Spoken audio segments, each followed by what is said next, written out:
ঘুরছে দিবারাত্রি। এই ট্রেনে চড়তে পারবেন অগণিত যাত্রী। কে বা হিন্দু মুসলমান, কে বা বৌদ্ধ খ্রিস্টান, সবার অধিকার একই সমান, নেই কোনো ভেদাভেদ। কেউ বা পড়বে কোরআনের আয়াত, কেউ বা পড়বে বেদ।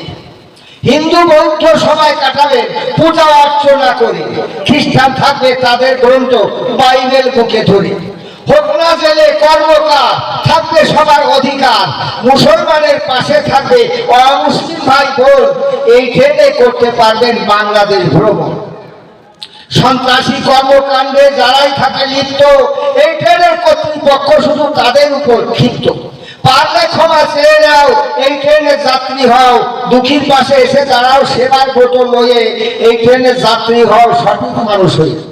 টেকনাফ থেকে তেতুলিয়া চলবে সারা দেশে, এই ট্রেনে যাত্রী হও দেশকে ভালোবেসে।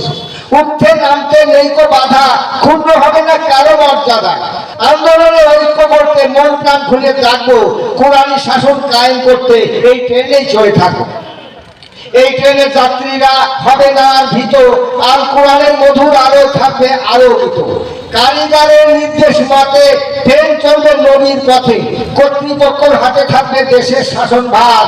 স্রষ্টার নামে জামাতি ট্রেন চলবে যুগান্তর। সবাইকে ধন্যবাদ।